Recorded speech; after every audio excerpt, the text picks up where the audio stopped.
You're broken down and tired of living life on the merry-go-round, and you can't find a fighter, but I see it in you, so we gon' walk it out. Move mountains, we gon' walk it out and move mountains. And I'll rise like the day. I'll rise unafraid. I'll rise up, and I'll do it 1,000 times again. And I'll rise up, I like the waves. I'll rise up, in spite of the ache. I'll rise up, and I'll do it 1,000 times again.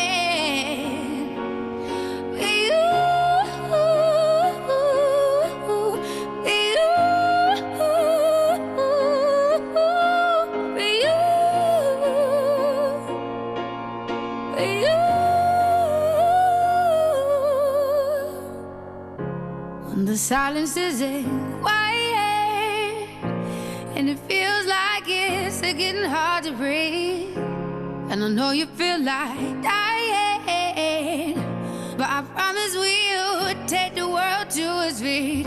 Move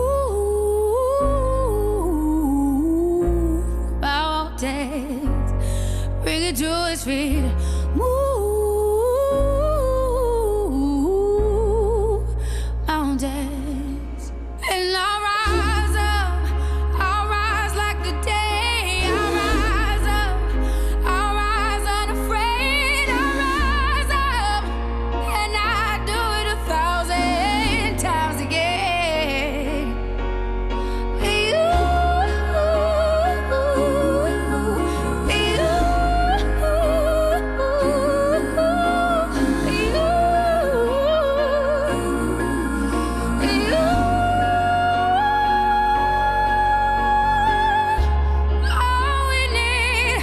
All we need is hope. Welcome everybody to the first colloquium for the School of Geography, Development and Environment for 2021.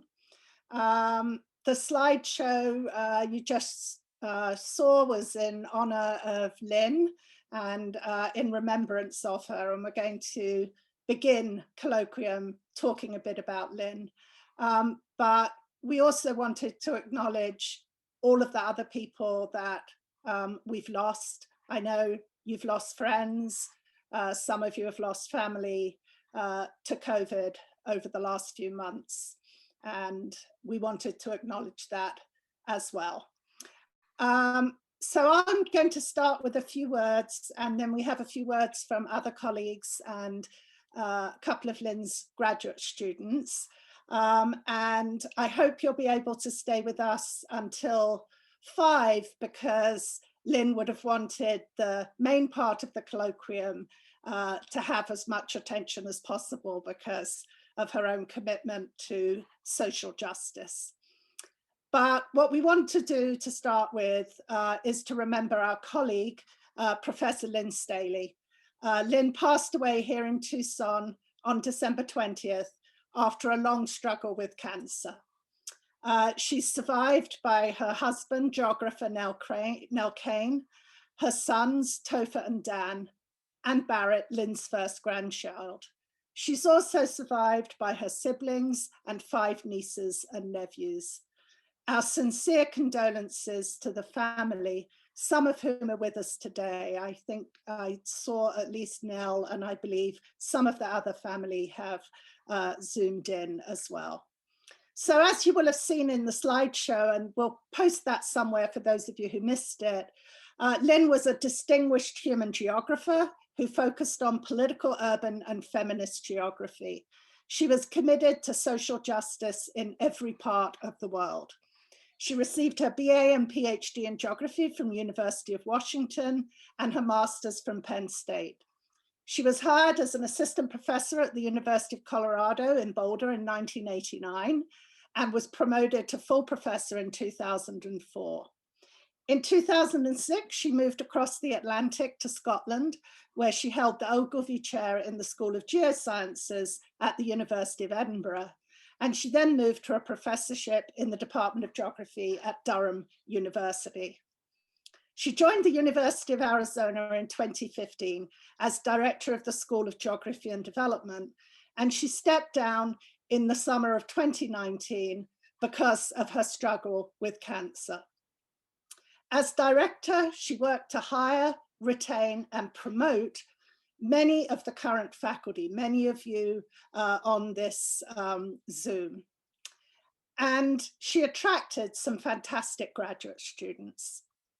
I've seen from our records as a department how carefully she managed budgets, the thoughtful letters she wrote for promotion, and her efforts to create a stronger and more diverse department. She wrote and edited 4 books and more than 70 journal articles and book chapters. She wrote about concepts of citizenship and rights to the city, about electoral behavior, farm labor, feminist perspectives in geography, migrants, local activism, and most recently about youth perspectives and activism in post-conflict societies. In her work, she often used interviews to give voice to local activists and the disadvantaged, thoughtfully critiquing social policy and the role of the state. Lynn performed outstanding service to the universities where she worked and to the discipline of geography, serving as editor of Gender, Place and Culture and on editorial boards of Urban Affairs Review, The Annals, Urban Geography, and Political Geography. Lynn was dedicated to her graduate students, many of whom went on to careers in academia. She supervised more than 30 PhDs and master's degrees. And if you look at the Political Geography Twitter after she had passed away, there were many memories from her students. For example, Megan Cope wrote that she could not have asked for a better grad advisor, mentor, and friend. And Rachel Payne stated that Lynn was an inspirational colleague with a brilliant critical mind and a wicked sense of humor. I'm personally grateful to Lynn for her service to the school and the university, her support for me when I moved back from the Institute of the Environment to the department, and for her care in the transition from her leadership to my own role. I wish I'd got to know her better. As I wrote this, I thought about how she would appreciate the topic of today's colloquium and the commitment to social justice that is emerging from the new administration in Washington. In honor of Lynn's commitment to students, we have identified some funding for this year to support several graduate students with Lynn Staeheli scholarships, and we'll be sending out a call for that over the next week or so. I'm now going to turn to colleagues who would like to say a few words. And the first person who will speak is Margaret Wilder, followed by Mark Keir, then Tom Sullivan, a graduate student, Yesenia Andrade, and Elisa Sperandillo.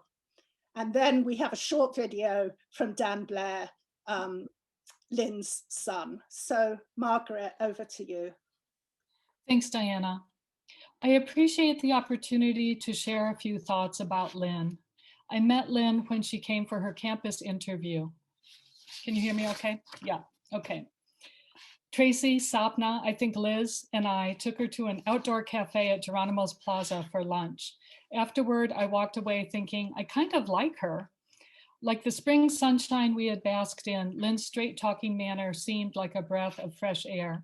As director of SGDE, I felt one would at least always know where Lynn stood on an issue, and that proved to be true. My friendship with Lynn did not revolve so much around shared interests, though we had those too, and she has always been very professionally supportive of me, as much as shared medical problems. My very first meeting with Lynn as director was not propitious on the face of it. It was to tell her I was going on a long medical leave. Lynn was amazingly supportive and made me feel at ease. By the time I returned to work in late 2016, my husband had been diagnosed with cancer, and we had spent months in intensive hospital settings and clinical appointments. When Lynn was diagnosed with cancer a few years later, I wanted to be just as supportive to her as she had always been to me. I felt I knew a bit about the strange new life, the vocabulary of cancer treatment that she and Nell and their family had entered into. It can be very isolating from friends and colleagues who are still living a normal life. By now, I was much healthier and able to reach out.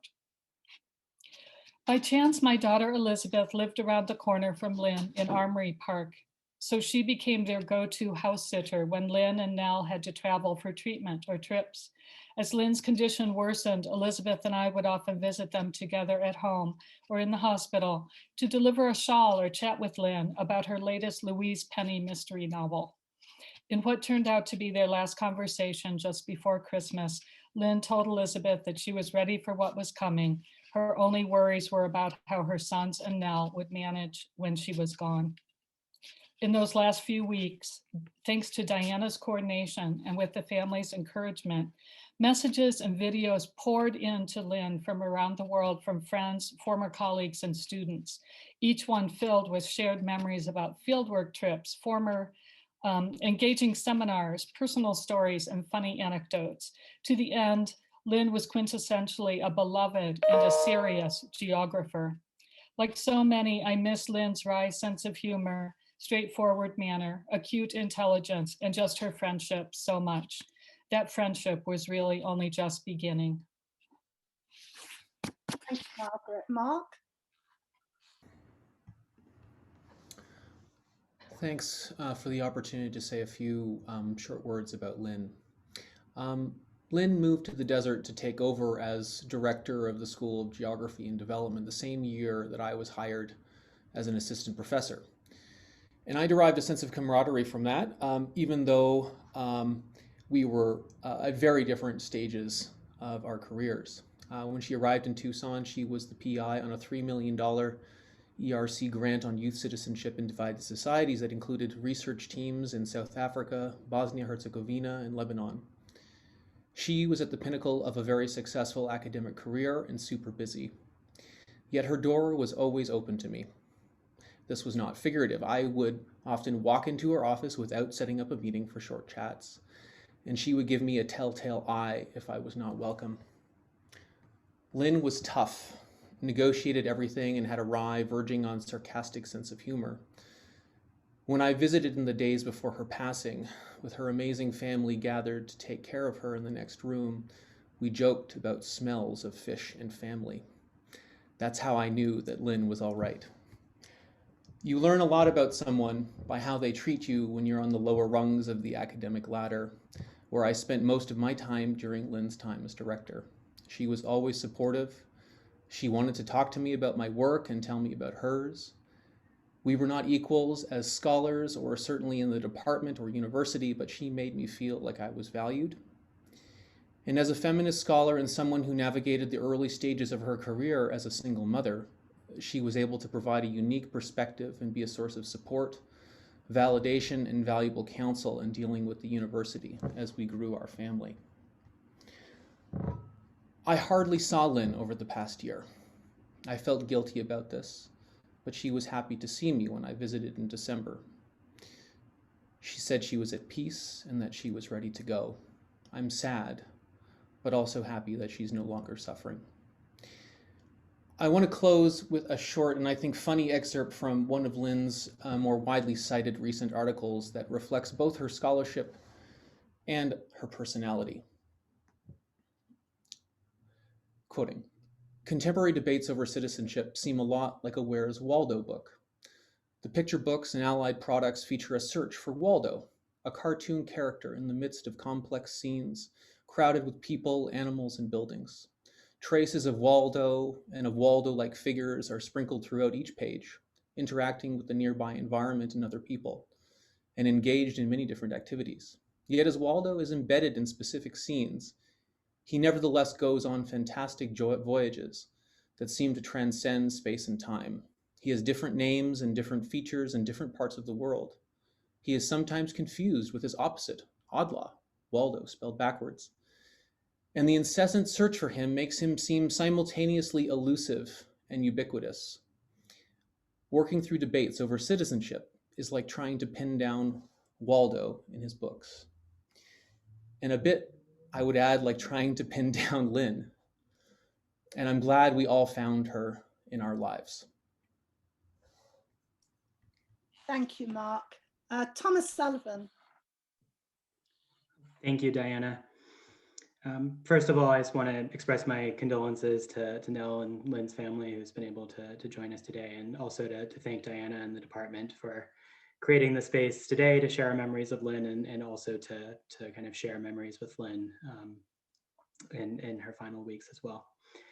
For those who don't know me, my name is Thomas Sullivan. I'm a part-time PhD student here in the department, and I had the wonderful privilege of having Lynn as my advisor and my teacher and friend for the past few years.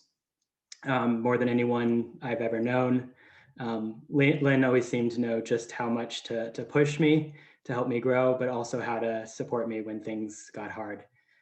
I've never felt more kind of simultaneously challenged and also supported, as I always did in every single meeting with Lynn. She was always direct and honest with me that my path and balancing everything that I wanted to do wouldn't be easy, but that also whatever I needed to do was okay, and that she always believed that I could do it. For Lynn, mentoring wasn't just about academic progress or intellectual growth. Every meeting involved a check-in on my family, my career, my emotional health, and that wry sense of humor that everyone's mentioned always played a strong role there. She wasn't just focused on helping me be a better scholar. She wanted me to be a better person, and she wanted me to help others do the same thing. She taught me to care more about myself and my own well-being and how to advocate for myself and for the students that I work with.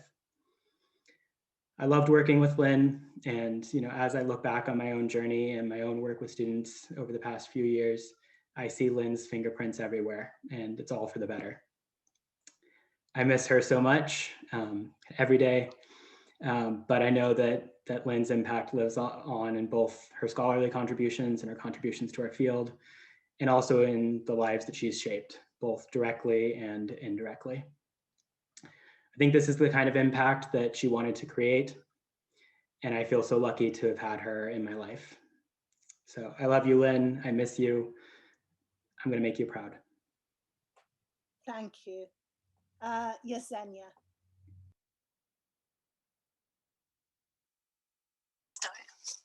Hello, I'm Yesenia. I use she, her, they, them pronouns. And I was also one of Lynn's graduate students. She was my co-chair with Vin and became more of my chair once Vin took the position in San Jose.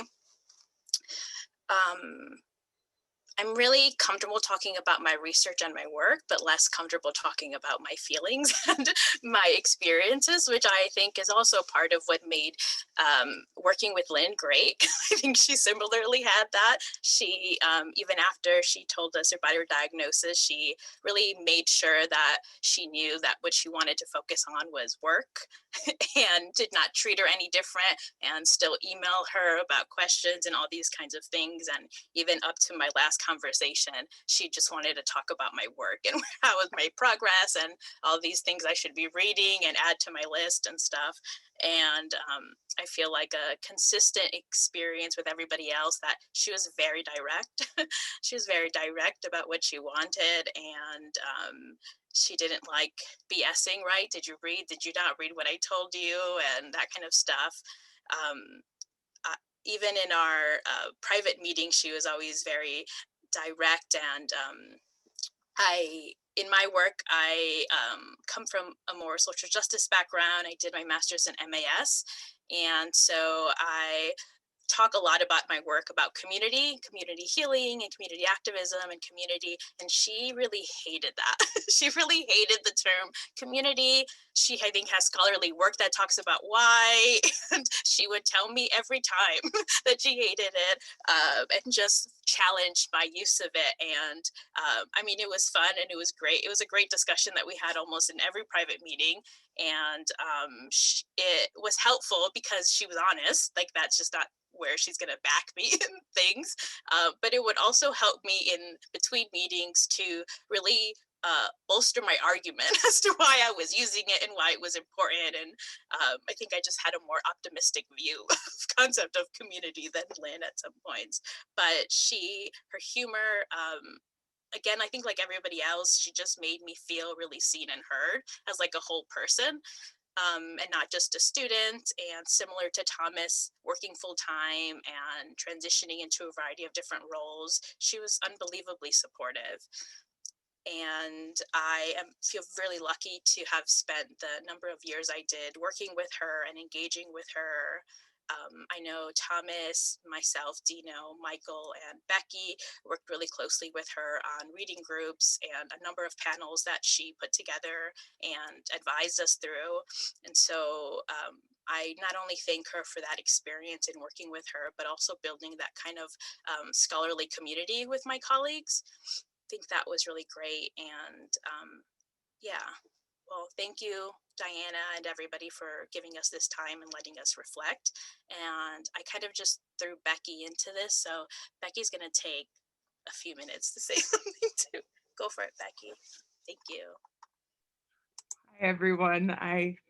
It's, I guess, an honor to be crashing this crashing this remembrance of Lynn, and thanks, Yesenia. As Yesenia just said, we worked really closely with Lynn when I was a master's student at the University of Arizona, and mostly I just wanted to acknowledge Lynn's role in getting me where I am today. She worked with my current advisor, Betsy Olson, at Edinburgh, and it was through her connections that I ultimately ended up in a PhD program at UNC, and I didn't really get to, while she was alive, extend all my gratitude. So I do it now, at least to everyone else, and in her memory and in her name. And yeah, I had written just a few things about, similarly, that she did not mince words, and you could always be sure you knew what she was thinking, and that her honesty created its own kind of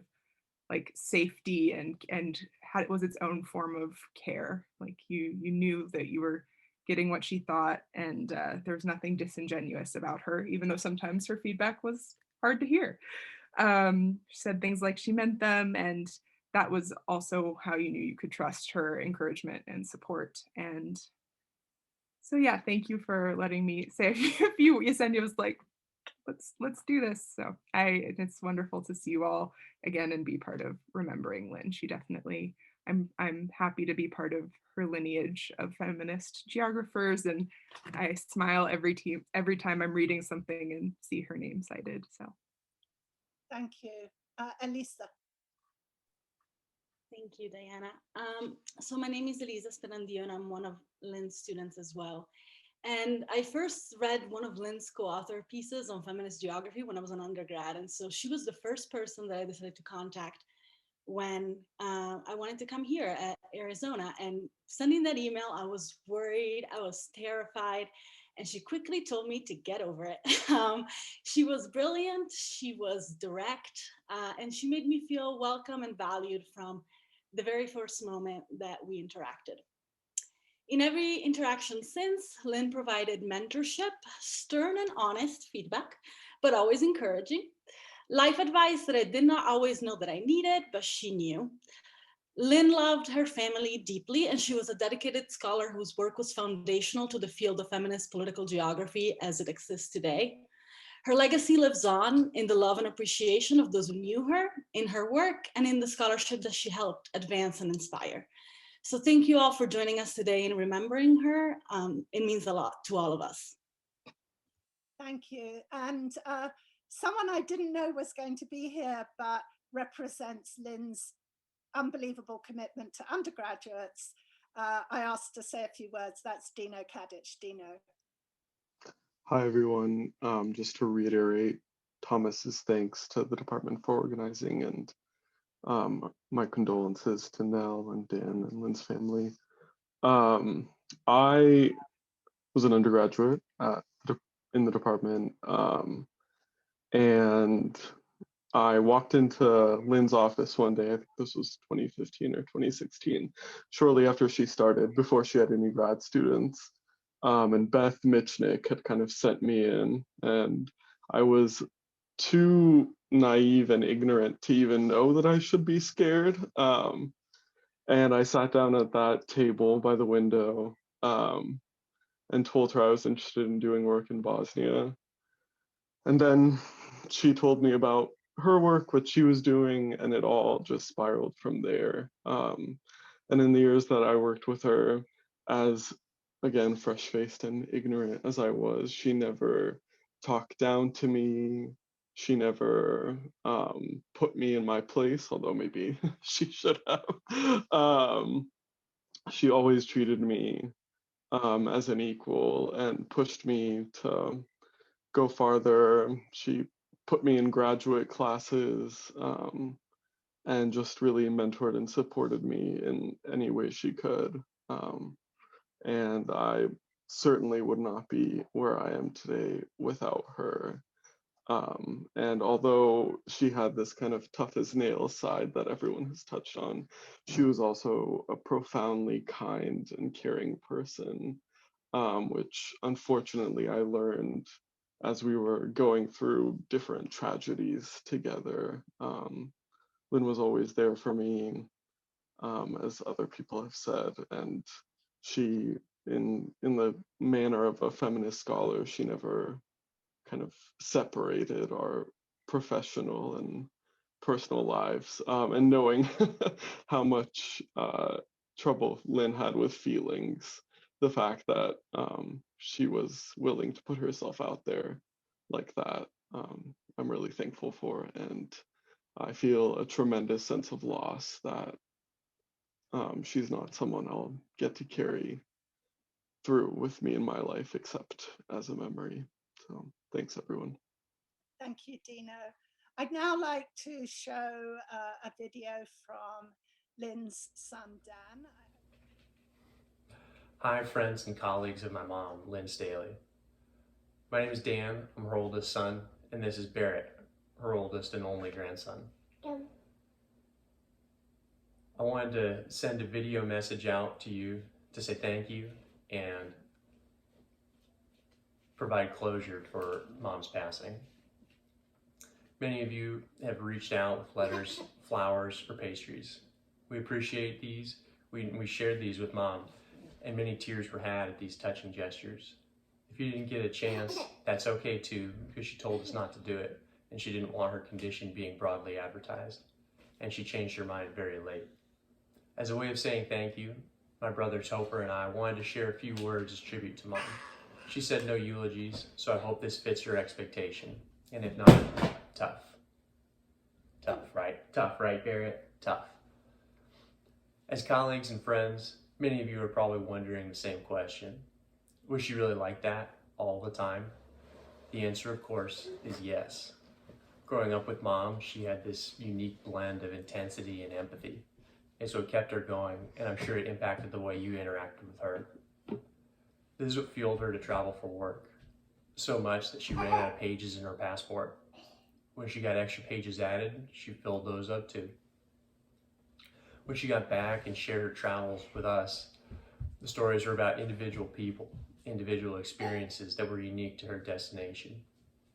It was amazing to see Mom travel across the world, work around the clock, and take home stories of individuals rather than just a process or some personal agenda.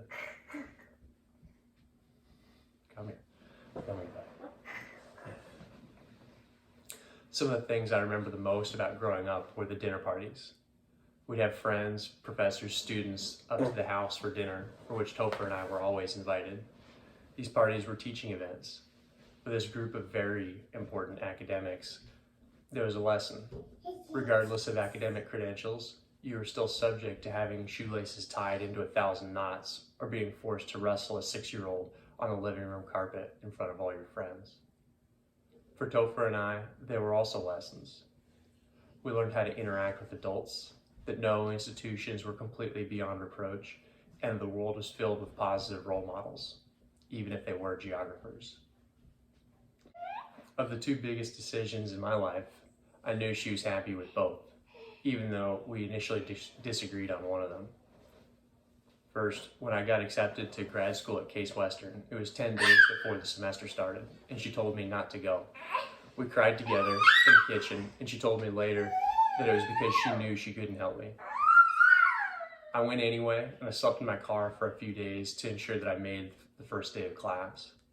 When she saw the apartment that I found on the edge of a pretty rough neighborhood in Cleveland, she told me that she was proud of me and thought I made the right decision. That was one of the proudest moments of my life until number 2, when I married my wife, Christine. There was no disagreement on this one. She loved Christine. Everyone loves Christine because she's amazing, successful, and beautiful, and a wonderful mother. She was so happy at our wedding. I'll remember it forever, and only now will I forgive her for ambushing me on the dance floor. We now have a son, Barrett. Mom met him 3 times, just enough to watch him become aware of the world around him, to learn how to stick out his tongue and say, it brought her so much joy, and I hope he's grown up in a way that she would be proud of him, but definitely not to be a geographer. We love Mom very much, and I hope that we can carry on and make her proud. Thank you. Bye-bye. So with that, I'd like to suggest that everybody take a moment to remember Lynn, and then after that, Kevin, I'll hand over to you to start the colloquium. But thank you, everybody, for your contributions. So feel free to look out the window, turn your video off, whatever you wish to do for a few minutes.